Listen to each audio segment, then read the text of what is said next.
Gracias por visitar este canal. Para mí es más que un privilegio. Es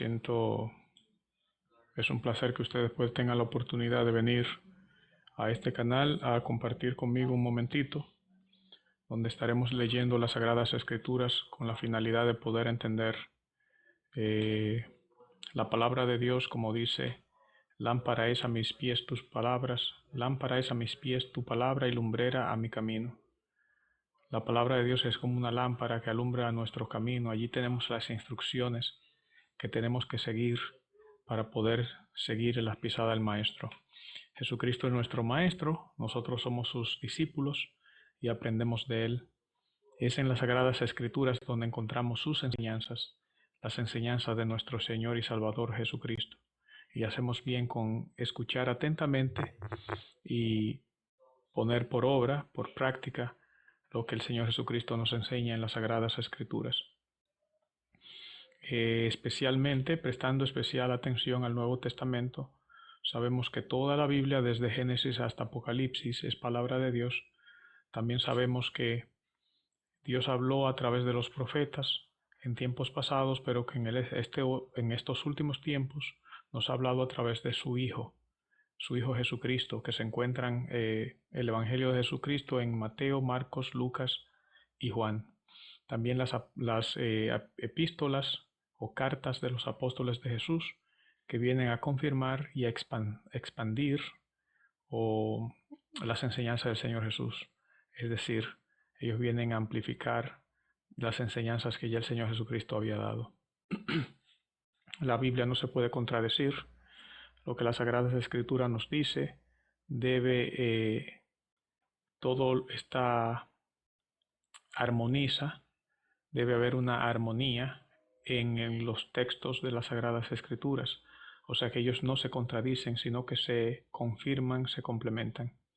Cuando leemos, como dice la Biblia, la suma de tu palabra es la verdad. No podemos hacer doctrina a partir de un solo versículo bíblico. Tenemos que tener capítulos. Preferiblemente que hayan capítulos que corroboren y que enseñen, que confirmen una doctrina. Si tenemos una doctrina, tendremos capítulos enteros que van a ayudarnos a entender esa doctrina. No es correcto hacer doctrina de un solo versículo bíblico aislado. Un versículo que por sí mismo, aislado del contexto general de toda la Biblia, de un versículo no se puede hacer doctrina. Porque cualquiera puede tomar un versículo fuera de su contexto para enseñar algo que la Biblia no dice. Ese es el peligro de hacer doctrina a partir de un solo versículo bíblico. Hay muchas sectas del cristianismo. A los cristianos, a los discípulos de Jesucristo se les llamó cristianos por primera vez en la ciudad de Antioquía. Y ese fue el nombre adoptado por los apóstoles, porque luego Pedro dice que si padecemos como cristianos, que eso está bien, que no debemos padecer como malhechores, pero si padecemos como cristianos, estamos haciendo la voluntad de Dios. Y ese fue el nombre que se adoptó para los discípulos de Jesús, cristianos. Ahora el cristianismo está dividido o subdividido en muchas sectas. Están los católicos, los cristianos católicos, los cristianos ortodoxos, los cristianos evangélicos, a los que también le dicen pentecostales. Ahí están los cristianos adventistas, los cristianos testigos de Jehová. Hay muchas denominaciones del cristianismo, muchas denominaciones. ¿Cuál de todas ellas es la verdadera? No hay una secta verdadera. Realmente la verdad es Jesucristo y la salvación es algo, tú tienes que tener una relación personal con el Señor Jesucristo. Eso es algo entre Jesucristo y el individuo. Porque tú estés afiliado a una iglesia, a una secta, eso no significa que por eso ya eres salvo. Pero el hombre natural, carnal, animal, suele pensar de esa forma: bueno, porque yo estoy afiliado a la iglesia tal, pertenezco a esta congregación, a esta secta o aquella denominación, yo soy salvo. No, tú no eres salvo por pertenecer o ser miembro o afiliarte a una denominación. Somos salvos cuando el Espíritu de Dios, que es Dios mismo en esencia, viene a morar en nuestro ser, porque ya los pecados nos han sido perdonados. Y el Espíritu mismo da fruto, da testimonio a nuestro espíritu de que somos hijos de Dios. O sea que la salvación es una experiencia que se vive, es algo que el ser humano recibe en su ser. Recibe ese sello del Espíritu Santo, esa confirmación de que realmente es un hijo de Dios. Y eso no tiene nada que ver con pertenecer a una institución religiosa como algunas personas creen. Vamos a empezar leyendo aquí. Vamos a leer en Marcos capítulo 9. Estaremos leyendo a partir del versículo número 1 y iremos a través de los diferentes versículos para entender el texto dentro de su contexto. Entonces, se nos dice de la manera siguiente: también les dijo, de cierto os digo que algunos de los que están aquí, que no gustarán la muerte hasta que hayan visto el reino de Dios viniendo con poder. Aquí el Señor Jesucristo está hablando con sus discípulos. En este contexto aquí no nos dice con quién estaba hablando. Podemos ver, si vamos a un versículo anterior, vamos a ver en el último versículo del capítulo 8, último texto en el capítulo 8 veremos, dice, vamos a ver,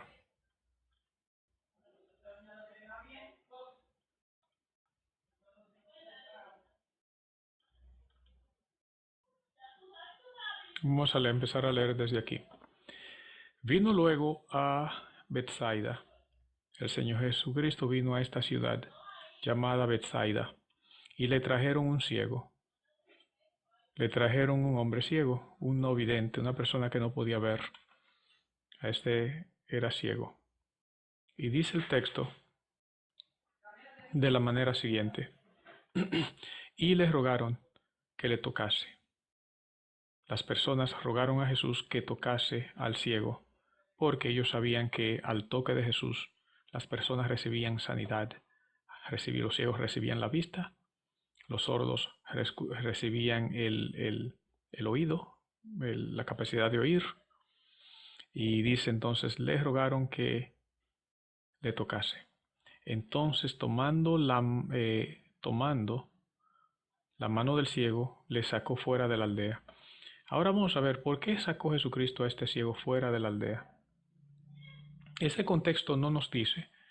Él sanaba a las personas, pero no habíamos tenido ningún ejemplo donde Jesús, para sanar a una persona, tuviese que sacarlo de una aldea. Dice que lo sacó de la aldea y, escupiendo en sus ojos, le puso las manos encima y le preguntó si veía algo. Él, mirando, dijo: veo los hombres como árboles. Veo los hombres como árboles, pero los veo que andan. Luego le puso otra vez las manos sobre los ojos y le dijo que mirase. Y fue restablecido y vio de lejos y claramente a todos. Y lo envió a su casa diciendo: no entres en la aldea, ni lo digas a nadie en la aldea. Aquí está la explicación. El Señor Jesucristo quería hacer ese milagro a favor de ese ciego, pero no quería que se supiese en la aldea. Aquí dice: no entres en la aldea, ni lo digas a nadie en la aldea. Ahí está la explicación. ¿Puede ver? Entonces yo no tengo que especular. Yo no tengo que venir aquí y decir, entonces tomando de la mano del ciego, lo saco fuera de la aldea. Yo no puedo empezar a inventar, especular e inventarme o imaginarme cosas. La razón por la cual Jesucristo sacó a ese hombre de la aldea. No puedo hacer eso. Eso sería sacar el texto de su contexto. Nosotros tenemos que seguir leyendo el capítulo y esperar que en el mismo capítulo recibir la respuesta. Si tenemos alguna pregunta acerca de un texto, seguir leyendo el contexto para que éste nos dé la respuesta. Sacó fuera de la aldea porque él no quería hacer el milagro en la aldea. ¿Y dónde sabemos eso? En este versículo. Dice: y diciendo, no entres a la aldea, ni lo digas a nadie en la aldea. Ahora una pregunta: ¿por qué no quería Jesús que lo supiesen en la aldea, ni que lo diga nadie dentro de la aldea? El contexto no nos dice, pero vamos a seguir explorando. Sabemos que esto fue en Bethsaida. Vamos a ver, si buscamos en Bethsaida, ay de ti Bethsaida y Corazín. Vamos a ver. Él le dice a Bethsaida, ciudad impenitente. Vamos a ver, Bethsaida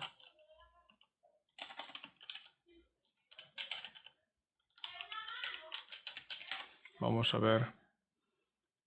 El Señor tenía, vamos a ver Mateo 11, del 20 al 24.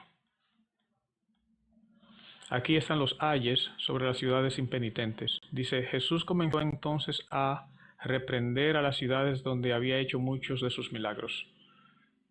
Aquí está. Comenzó entonces Jesús, ese es el Señor Jesucristo, comenzó, vamos a ponerlo en verde, uh, el Señor Jesucristo, vamos a ver, comenzó a entonces, ¿a qué? A reprender a las ciudades donde había hecho muchos milagros, porque no se habían arrepentido. Entonces, Bethsaida era una ciudad donde el Señor Jesucristo había hecho muchos milagros y esta ciudad no se había arrepentido, no había respondido de la forma correcta.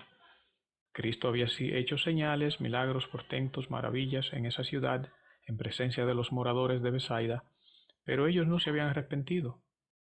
Entonces, por esa razón, él le decía, ay de ti Corazín, ay de ti Bethsaida. ¿Pueden ver?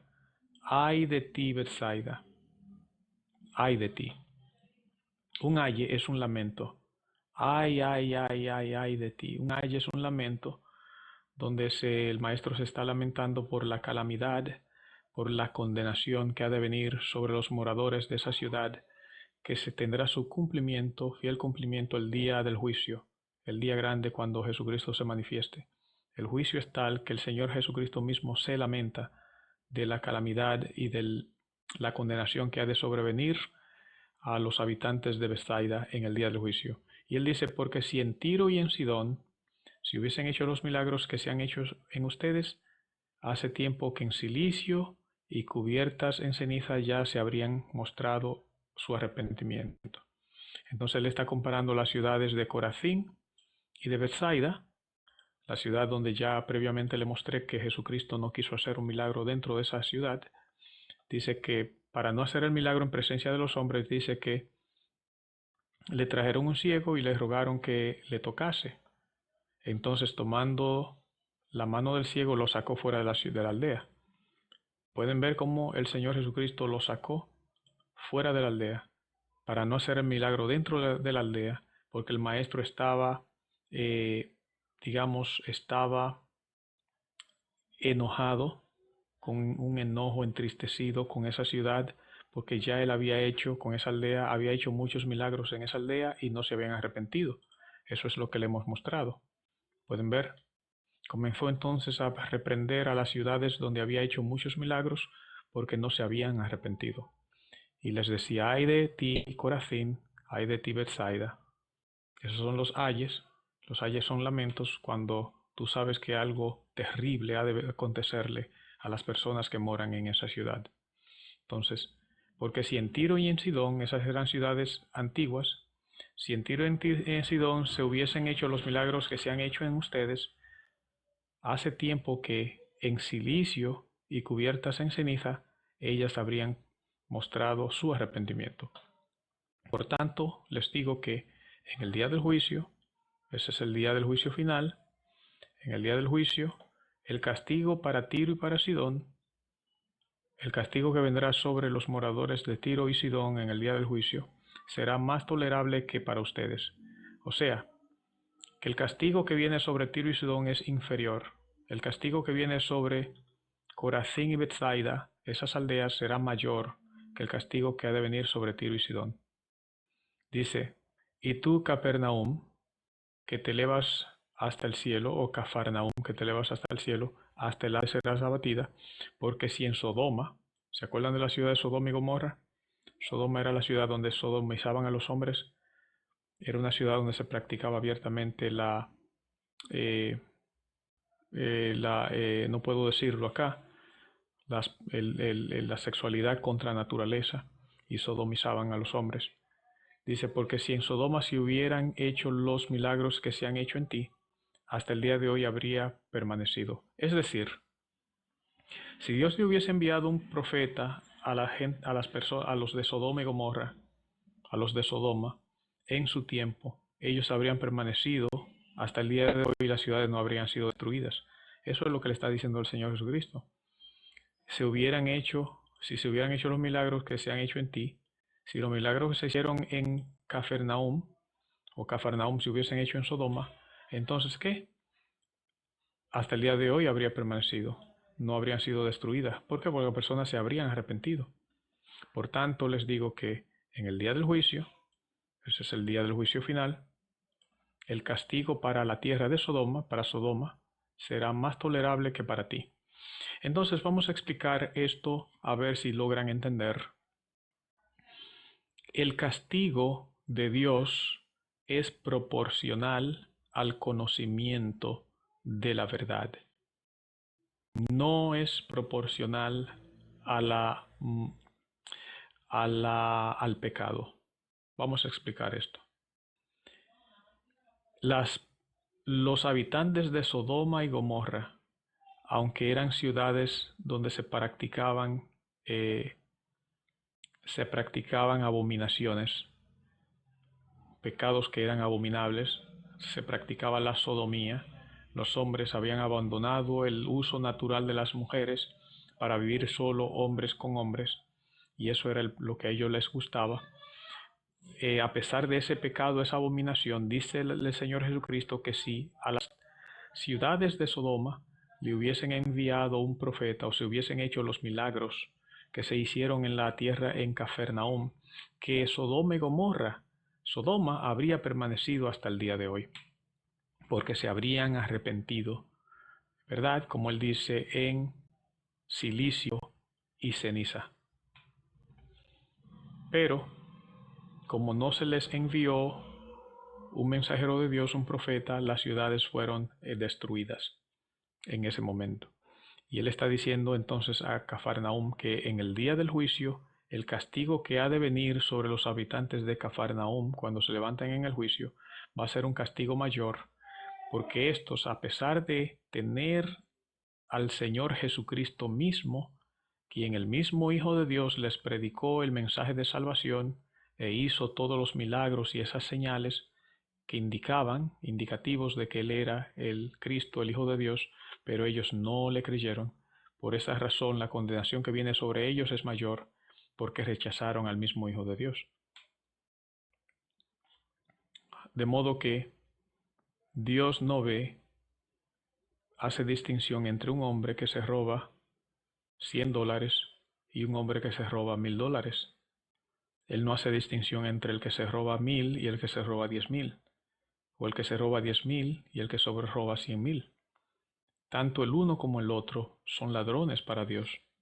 Entonces, lo que decide la magnitud del castigo que esa persona ha de recibir en el día del juicio no es el pecado en sí per se, porque Dios no hace distinción entre un pecado y otro pecado. El castigo es proporcional al conocimiento de la verdad, o sea, que el que más conoce la voluntad de Dios, ese es el que más castigo ha de recibir, el que conoce la voluntad de su Señor. Por eso dice las Escrituras que aquel siervo que sin conocer la voluntad de su Señor hizo cosas dignas de azote, recibirá poco azote. Pero aquel que conociendo la voluntad de su Señor hizo cosas dignas de azote, recibirá muchos azote. Entonces, eh, vamos a volver a la lectura original. Entonces ya sabemos que Betsaida, la razón por la cual el Señor Jesucristo no hizo los milagros dentro de la aldea de Betsaida, sino que se quedó fuera, porque él estaba enojado con esas aldeas porque ellas no habían respondido al llamamiento al arrepentimiento. Entonces, vamos a ver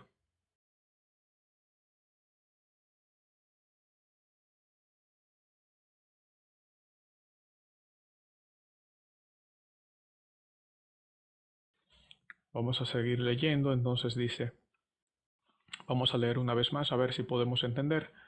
Vino luego a Bethsaida Esa es la ciudad impenitente, la ciudad que él había reprendido porque no se había arrepentido, y le trajeron allí un ciego. Le trajeron este ciego para que el Señor Jesucristo y le rogaron para que le tocase. Ellos sabían que si Jesús tocaba a aquel ciego, él recobraría la vista. Entonces, tomando la mano del ciego, lo sacó fuera de la aldea. Lo sacó fuera de la aldea. Pueden ver, no hizo el milagro en la aldea, sino fuera. Dice que escupiendo en sus ojos, es decir, en los ojos del ciego, le puso las manos encima y le preguntó si veía algo. Entonces mirando dijo, veo los hombres como árboles. Podemos ver que por primera vez el Señor Jesucristo pone sus manos sobre un ciego y el ciego no recobra la vista instantáneamente. Este ciego necesitó de un segundo toque. Pueden recordar que cuando Jesucristo entraba a una ciudad donde había poca fe, las ciudades donde había poca fe, él hacía pocos milagros. Si las ciudades tenían mucha fe, ¿verdad? El Señor hacía muchos milagros, pero donde había poca fe, hacía pocos milagros. Tenemos evidencia de eso en las Sagradas Escrituras. Dice que no pudo hacer muchos milagros allí, salvo que puso la mano sobre algunos enfermos y los sanó. Vamos a buscar ese versículo, que no hizo muchos milagros allá. Eso está en el mismo libro de Marcos. Vamos a ver, en Marcos dice que él no hizo muchos milagros. Vamos a ver. Vamos a buscarlo. Marcos. El internet está un poquitito lento.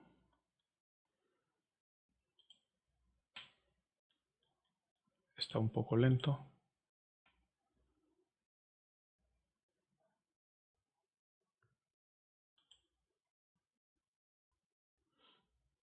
En Nazaret. Esa es otra ciudad donde habían los de Nazaret. Era su ciudad natal donde él se había criado y no creían en él. Allí fue donde él dijo, no hay profeta sin honra sino en su propia tierra. Vamos a ver. Dice que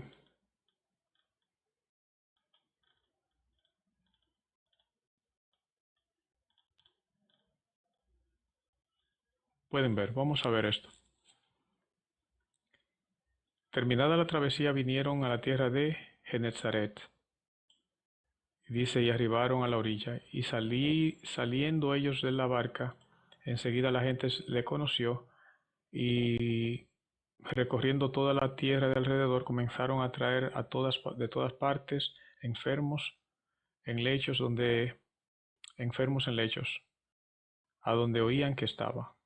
Y a donde quiera que entraba en las aldeas, ciudades o campos, ponían en las calles a los que estaban enfermos y les rogaban que le dejase tocar siquiera el borde de su manto, y todo lo que le tocaban quedaban sanos. Vamos a ver, hay un lugar donde dice, no hay profeta sin honra, sino en su propia tierra.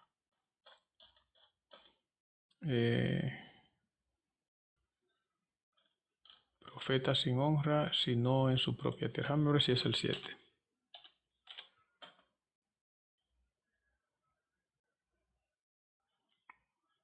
Ahora está un poquitito lento. Lo que contamina al hombre. La fe de la mujer sirofenicia, esa es una mujer que tenía mucha fe. Sana un sordo mudo. Ese es el 8. Entonces el 9.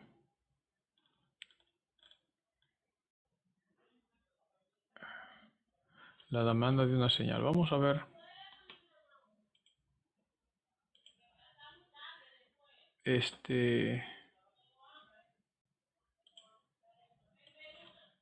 Vamos a ver. Dice,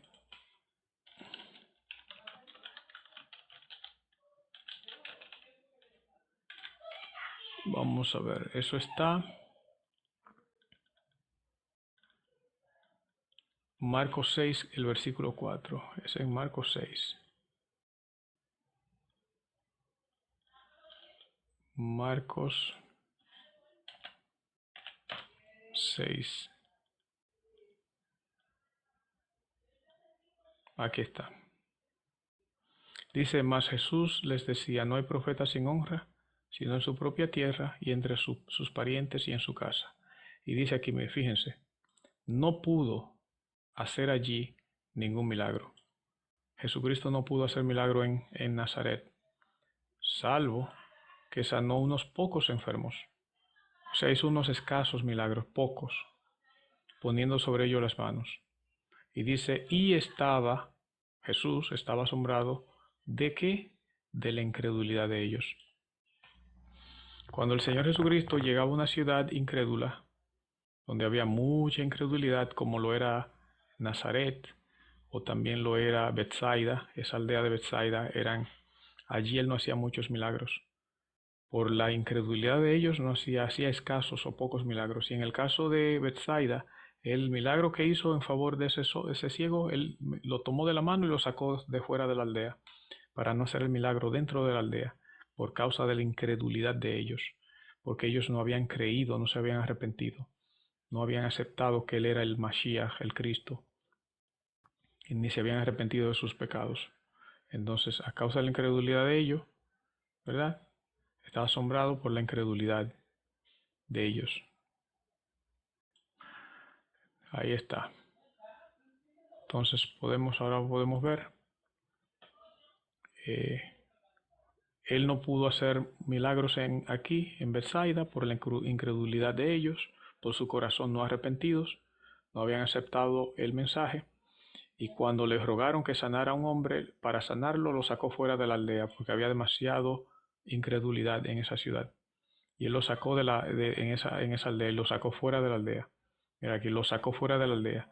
Y cuando fue a hacer el milagro, tuvo que tocar al ciego 2 veces, porque el milagro no se realizó en el primer toque. Dice que escupiendo en sus ojos, le puso las manos encima y le preguntó si veía algo. Y él mirando dijo, veo a los hombres, pero ¿cómo lo veía? Como árboles. Eso prefigura cuando una persona viene a Cristo y no deposita toda su fe en el Señor no lo puede sanar. El Señor no le puede dar la vista y de ocasiones necesitan de un segundo toque. El Señor tiene que tocarlo una vez y una segunda vez. Esa enseñanza es muy clara. Fíjate que él no hacía milagros en Nazaret ni en Betsaida, porque eran ciudades incrédulas, que no se habían arrepentido de sus pecados, prefigurando con esto el Espíritu Santo y diciéndonos a nosotros que si no depositamos toda nuestra fe en el Señor Jesucristo, Él no puede hacer el milagro en nuestro favor.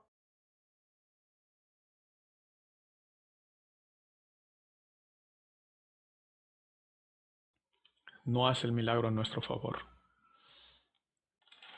Y la consecuencia de nosotros no creer en el Señor Jesucristo, acordémonos de los ayes sobre las ciudades impenitentes, las ciudades incrédulas.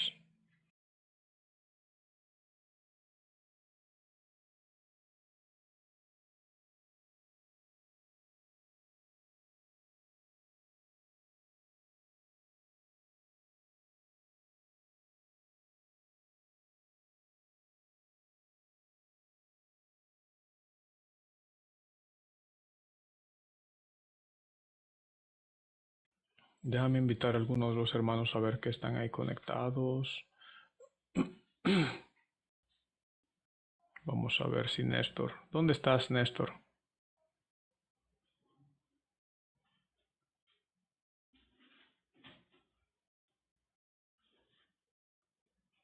¿Dónde estás, Néstor?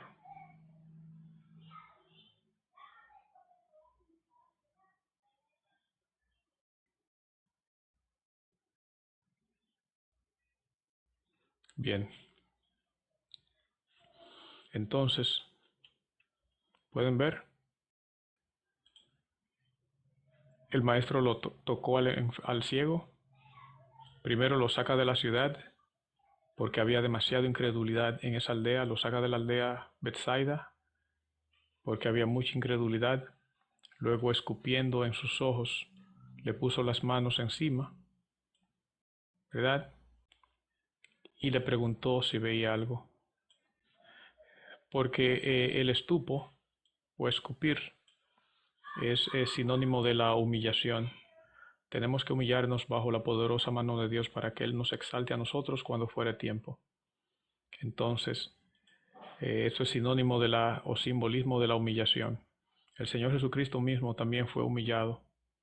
A Él lo humillaron y escupían sobre Él el estupo o la saliva allí. En este caso, Él escupió sobre los ojos de este ciego. El ciego simboliza nosotros éramos ciegos, estábamos ciegos, no teníamos vista o visión espiritual. Nuestra vista estaba fija en las cosas de la carne, en los deseos de la carne y las pasiones del cuerpo. No podíamos ver las cosas espirituales. En cuanto a las cosas espirituales, nosotros éramos ciegos. Y por causa de nuestra incredulidad, algunos no reciben la sanidad plena. Entonces, ¿qué pasó con este hombre? El Señor le tocó, dice que puso las manos encima y le preguntó si veía algo. Entonces, cuando él mirando, dijo: veo a los hombres como árboles. Fíjate que él no podía ver a los hombres en su justa dimensión, sino que los veía como árboles. Hay muchos cristianos que no tienen visión espiritual, son ciegos espirituales y necesitan de un segundo toque, que el Señor toque sus ojos para que puedan ver claramente. Porque cuando ven a los hombres los ven como árboles. Como árboles significa que no lo ven como personas que necesitan salvación. Los árboles no necesitan salvación. Hay personas que no ven a los demás como personas, como seres que necesitan salvación. Pero el maestro dice que dijo: veo a los hombres como árboles,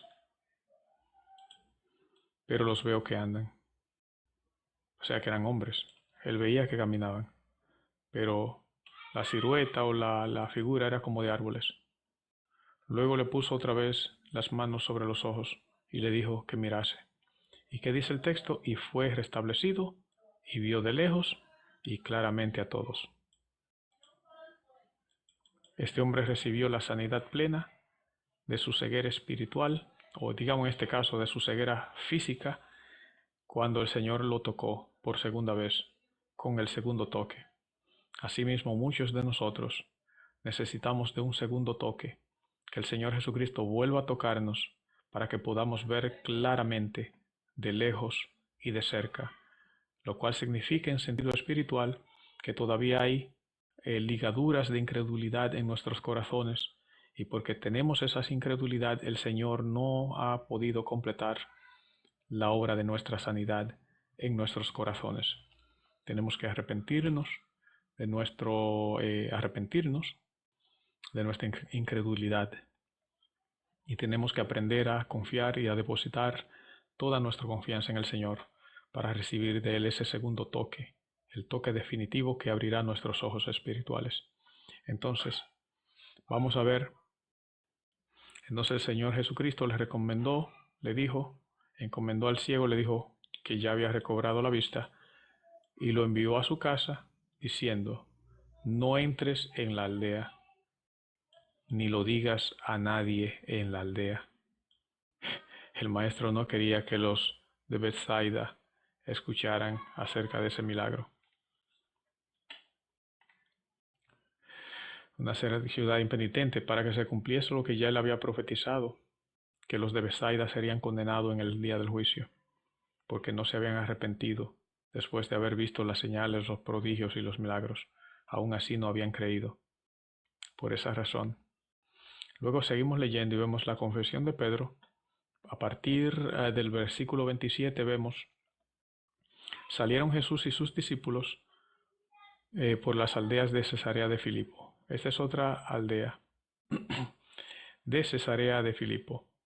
En el camino preguntó a sus discípulos diciendo: ¿Quién dicen los hombres que yo soy? Esa es la pregunta. ¿Quién dicen los hombres que yo soy?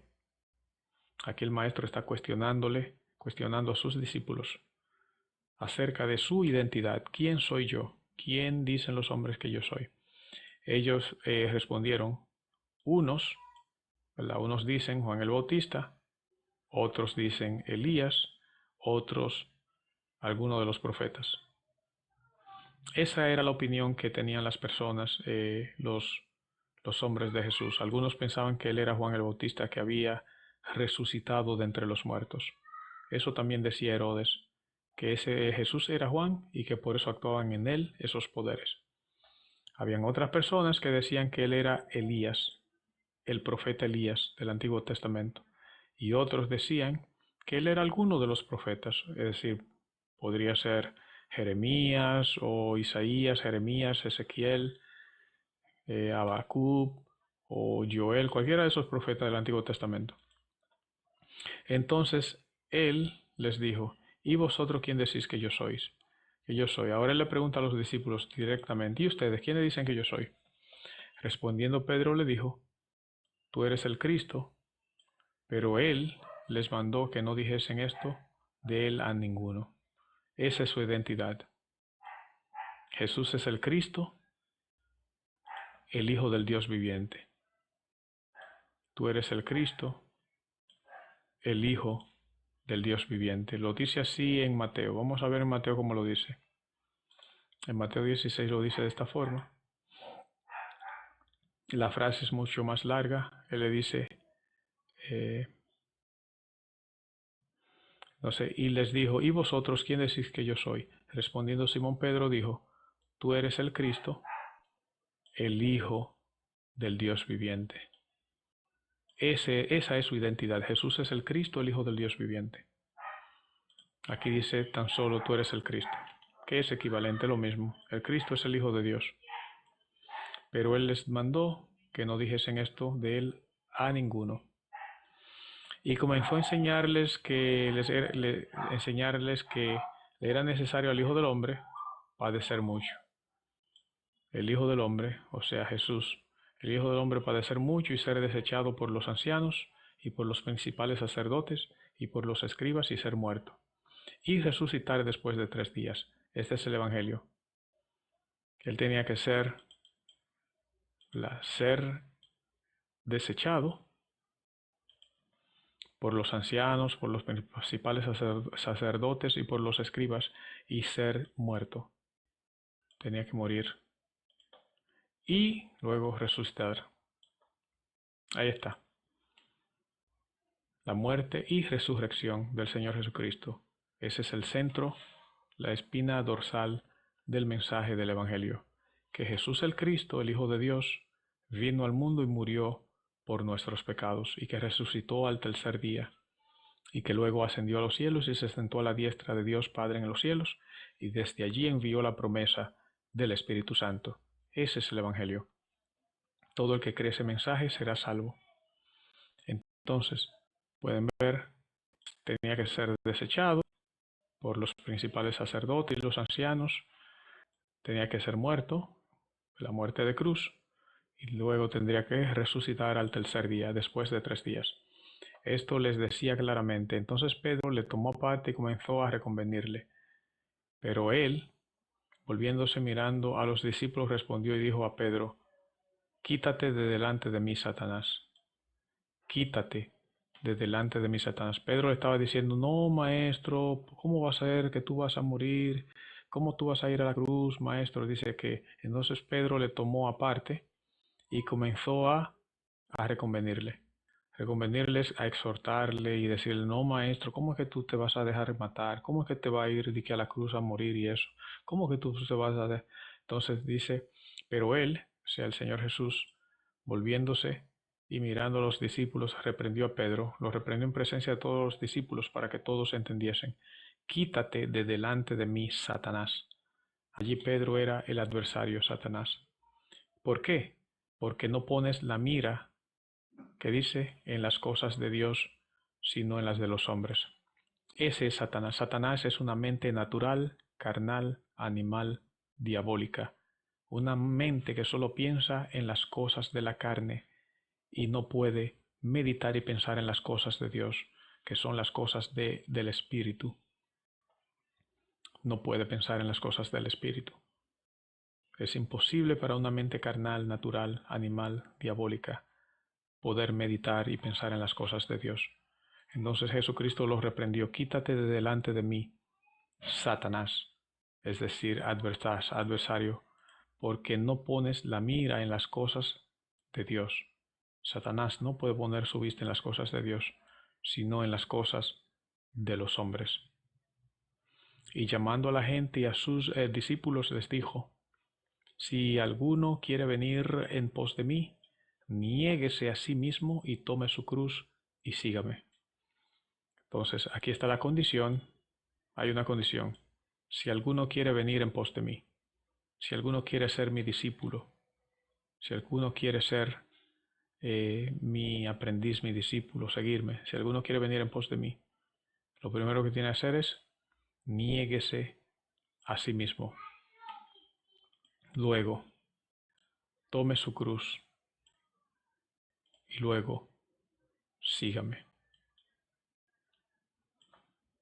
Para poder seguir al Señor Jesucristo tenemos que negarnos a nosotros mismos, negarnos al yo. Tenemos que hacer morir el ego, el yo en primer lugar. No. Para poder servir al Señor tenemos que poner al Señor Jesucristo en primer lugar, que Él sea nuestro Señor y nosotros sus siervos. Y el Señor Jesucristo recompensa de muy buena manera. Es mejor ser un siervo de Cristo que ser un rey en esta vida, en este mundo, porque la vanagloria de esta vida pesa y dejará de ser. Pero dice las Sagradas Escrituras que el mundo pasa y sus deseos, mas el que hace la voluntad de Dios permanece para siempre. Así que si alguno quiere venir en pos de mí, niéguese a sí mismo, tome su cruz, es decir, tome su carga y sígame. ¿Cómo podemos ser discípulos de Cristo si no queremos llevar nuestra cruz, nuestro yugo? Él dijo también, venid a mí todos los que estáis trabajados y cargados, que yo os haré descansar. Llevad mi yugo sobre vosotros y aprended de mí, que soy manso y humilde de corazón, y hallaréis descanso para vuestras almas, porque mi yugo es fácil y ligera mi carga. Nosotros tenemos que llevar el yugo del Señor Jesús. ¿Cuál es el yugo? La cruz. Tenemos que llevar ese yugo allí. Aprended de mí. Si alguno quiere venir, él dice: venid a mí todos los que estáis trabajados y cargados. ¿Verdad? Él nos va a quitar el yugo del pecado, la carga del pecado, y va a poner su yugo sobre nosotros. Dice: aprended de mí, que soy manso y humilde de corazón, y hallaréis descanso para vuestras almas. Porque mi yugo es fácil y ligera mi carga. ¿Cuál es la carga? Los encargos del Señor Jesucristo. Todo lo que el Señor Jesucristo nos ha dado, todos sus encargos y mandamientos, todo lo que Él nos ha enseñado que tenemos que llevar a cabo y cumplir, ese es el yugo que tenemos que llevar. Pero Él dice que ese yugo es ligero, que es fácil, y que llevando ese yugo encontraremos descanso para nuestras almas. Dice: porque todo el que quiera salvar su vida, la perderá. Fíjate, todo el que quiera salvar su vida, ¿qué va a pasar? La perderá. Vamos a ver este contraste. Y todo el que pierda su vida por causa de mí y del Evangelio, la salvará. Qué contraste. Entonces no vas a lograr exactamente lo opuesto a lo que te has propuesto.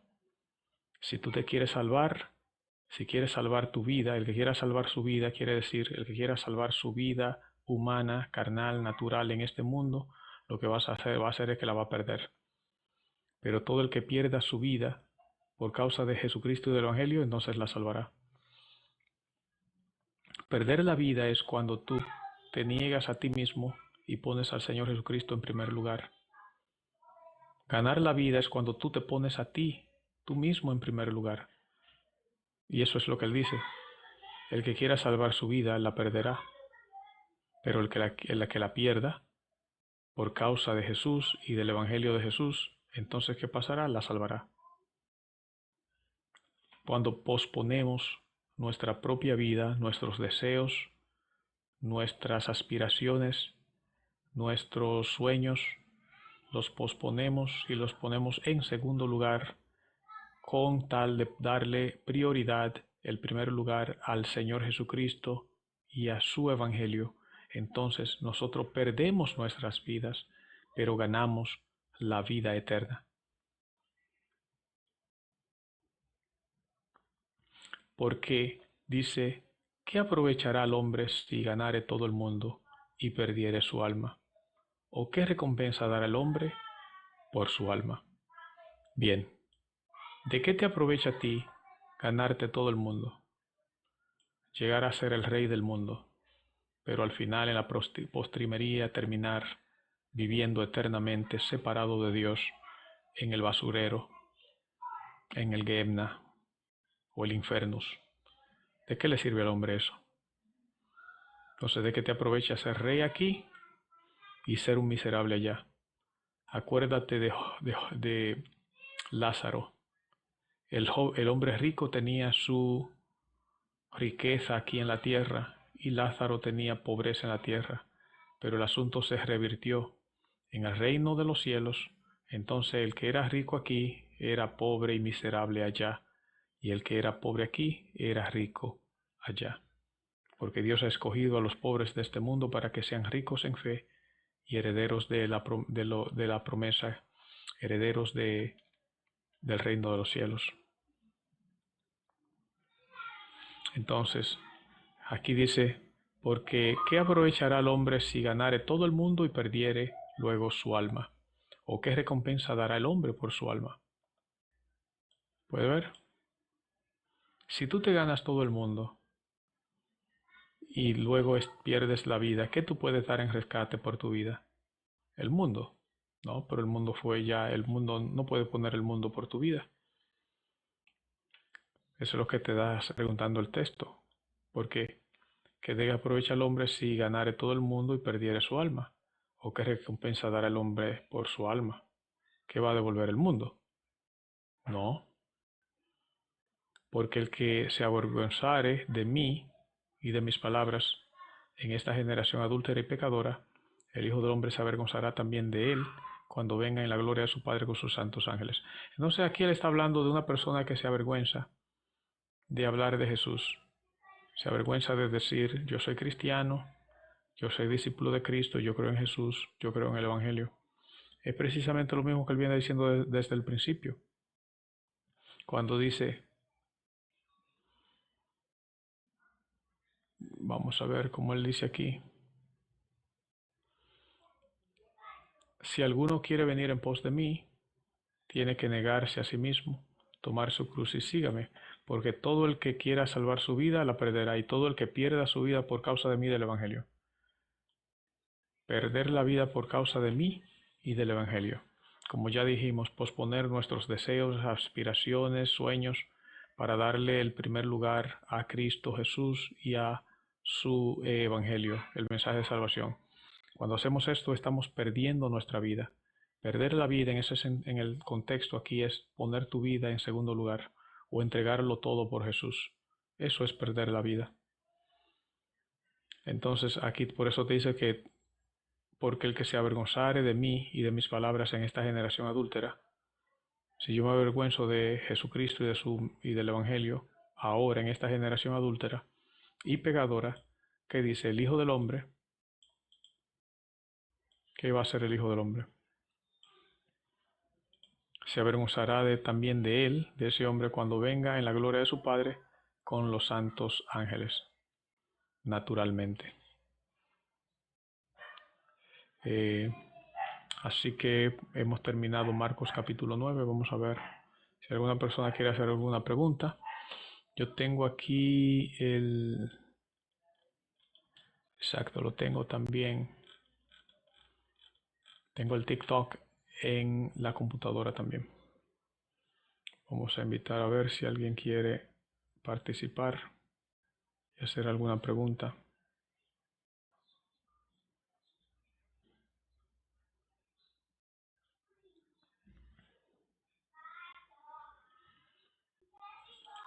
Vamos a ver si tiene algún capítulo de la Biblia que quiere que nosotros leamos. Voy a parar